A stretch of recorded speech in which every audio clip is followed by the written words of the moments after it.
Halo, jumpa lagi dengan Yuri Adi Kusuma. Kita lanjut dengan pembahasan kita soal energi manajemen, dan terakhir kita membahas intensitas energi. Kalau tidak salah ini adalah pertemuan ke-8 ya.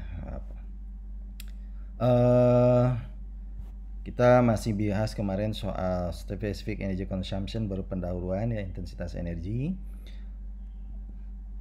Kita ambil contoh ya. Misalnya ini specific energy consumption dari suatu industri ya, dinyatakan dalam kWh per ton, artinya berapa kWh yang dikonsumsi, yang dikonsumsi oleh industri untuk setiap ton produksi. Ternyata ini specific energy consumption-nya bervariasi dari bulan ke bulan ya. Misalnya paling rendah di situ adalah bulan April, bulan Agustus, dan yang paling tinggi itu bulan November dan bulan Desember. Ini contoh dari industri semen.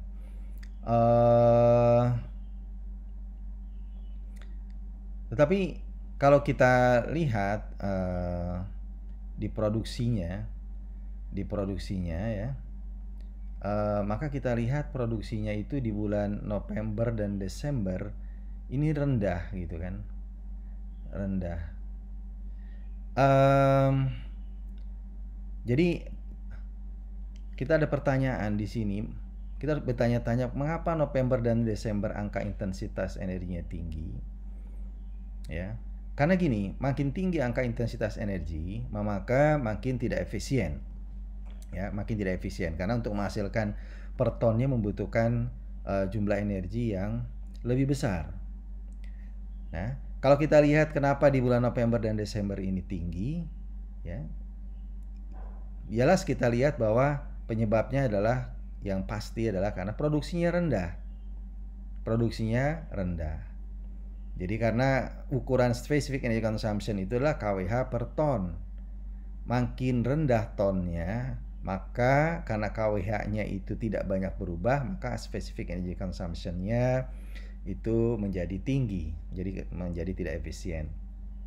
Mengapa demikian? Karena umumnya sistem kelistrikan atau ya listrik di pabrik-pabrik gitu kan, atau thermal maupun listrik di pabrik-pabrik, mesin-mesin thermal maupun mesin listrik di pabrik itu bekerja dengan model fix ya, dengan kalau motor listrik putarannya tetap ya, fix ya.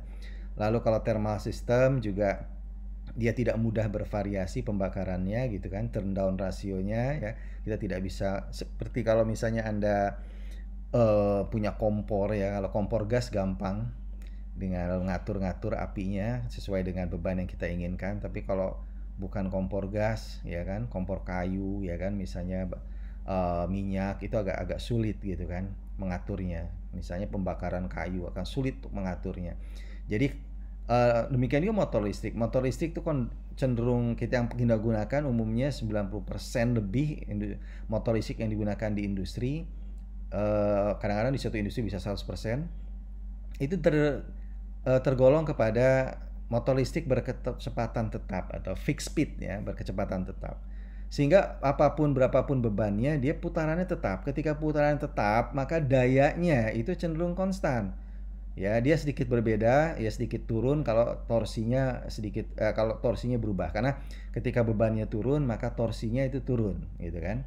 Maka bebannya juga powernya ya, daya konsumsinya juga akan sedikit turun, ya.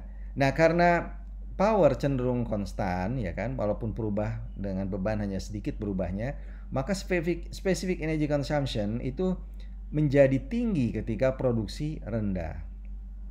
Sebaliknya, ketika produksi itu tinggi, misalnya seperti Januari, ya, Juli, Agustus, ketika produksi itu tinggi, misalnya bulan Agustus, ya, produksinya tinggi, maka specific energy consumption-nya turun, rendah.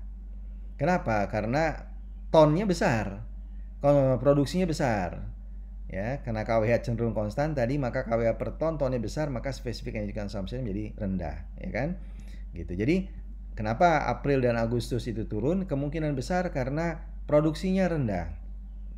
Nah, mengukur kinerja seperti ini harus hati-hati. Kenapa? Karena eee, seringkali angka naik turunnya ini, atau bukan seringkali ya, yang jelas pasti angka naik turunnya ini tidak disebabkan oleh aktivitas kita di bidang efisiensi energi.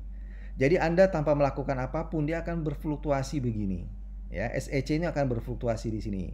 Jadi Anda jangan dulu gembira ketika specific energy consumption rendah, jangan dulu langsung memuji, ya, memuji kegiatan manajemen energi atau memuji manajer energinya atau memuji siapapun yang bertanggung jawab tentang efisiensi energi, lalu tiba-tiba Anda marah pada bulan November dan Desember hanya karena angkanya menjadi naik dan menjadi berarti lebih boros. Karena bisa jadi tidak ada aktivitas kegiatan energi efisiensi sama sekali. Tidak ada implementasi energi efisiensi yang dilakukan. Jadi naik turunnya ini hanya disebabkan oleh produksi. Ya, oleh produksi. Jadi kita mengukur kinerja energi itu inginnya dikaitkan dengan upaya kita untuk energy saving. Jadi ketika energy saving itu diterapkan, ya kan, ketika kita menerapkan energi efisiensi, maka specific energy consumption itu maunya turun. Ya, itu kaitannya, kinerjanya turun. Kinerjanya naik. Ya, karena dalam hal ini SEC-nya turun berarti kinerjanya naik, kebalikan gitu kan.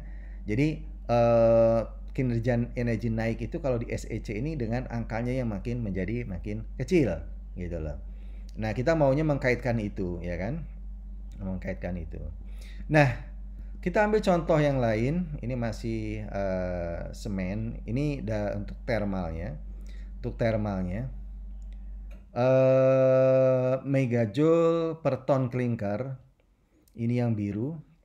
Yang merah ini specific heat consumption. SHC itu specific heat consumption untuk megajoule per ton cementitious, ya. Cementitious. Ini adalah untuk semen, ini adalah untuk clinker. Kita tahu bahwa di pabrik semen itu produksi itu dimulai dari raw material, lalu raw material ini diproses di mesin, ya, di material proses, ya, raw material proses, lalu masuk ke kiln. Di kiln dibakar, ya, dan situlah energi terbesar digunakan untuk membakar raw material. Dan hasil akhir dari kiln adalah clinker. Seringkali pabrik itu berhenti di clinker, lalu clinkernya nanti dibeli orang atau dikirim ke pabrik yang lain di tempat yang lain, ya kan? Ya, lalu diproses menjadi semen, ya, masuk ke semen mill, ya, masuk ke pengerusan, ya, dicampur lagi dengan beberapa aditif lalu menjadi semen, ya, cementitious ini, ya. Nah, kalau kita lihat di sini yang dimaksud dengan specific energy consumption tadi, apakah per ton clinker atau per ton cementitious gitu kan? Atau total dari ujung sampai akhir gitu kan, dari raw material sampai menjadi semen gitu kan. Ya, ini cara kita mendefinisikan produk itu sangat menentukan, ya. Ton clinker, ton cementitious yang mana yang akan kita gunakan gitu kan. Apakah keseluruhannya ton clinker plus ton cementitious gitu kan. Berarti akan berubah specific heat consumption-nya, ya. Ini demikian juga dia berfluktuasi, ya kan, berfluktuasi. Sebagai contoh misalnya untuk ton clinker di sini, SHC clinker, specific heat consumption untuk clinker, paling rendah pada tahun 2013 misalnya dia 3.354 megajoule per ton clinker. Apakah ini yang tahun terbaiknya? Apakah ini yang paling efisien, ya kan? Nah, kita harus hati-hati karena tadi bahwa specific energy consumption sangat dipengaruhi oleh jumlah produk, ya kan? Bukan oleh dan bukan ditentukan oleh perilaku efisiensi energi, ya, atau sukses atau tidaknya program efisiensi energi atau manajemen energi. Baik, kita lihat lagi. Ini untuk specific energy consumption elektrik untuk semen, ya, secara keseluruhan semen. Kita lihat di sini dalam KWH per ton semen, ya, KWH per ton semen. Ini pada tahun 2010 sekitar 106,8 KWH per ton semen. Pada tahun 2014 mencapai angka terbaiknya 97,6 KWH per ton semen, ya kan? Nah, tapi kenapa kok tahun 2016 naik lagi menjadi 105,7? Ini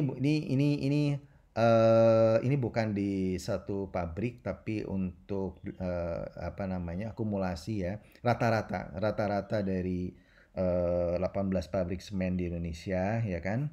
Jadi ini adalah rata-rata pabrik semen di Indonesia, angkanya seperti ini. Sekali lagi kita lihat di sini tahun 2014 terbaik dia 97,6 ya kan. Angka ini seringkali juga dijadikan benchmark gitu kan. Sering dijadikan benchmark. Sejauh mana sebagus apa sih apa namanya specific energy consumption di pabrik semen. Nah, tapi kita harus lihat bahwa ini specific energy consumption untuk elektrik, bukan total. Kita tahu bahwa semen itu mengkonsumsi energi termal dan juga energi listrik, di mana porsi dari energi termalnya jauh lebih besar dibandingkan energi listriknya. Tapi kalau untuk listrik ini saja, ya. Kalau kita bicara hanya listrik ya ini, ya. Oke.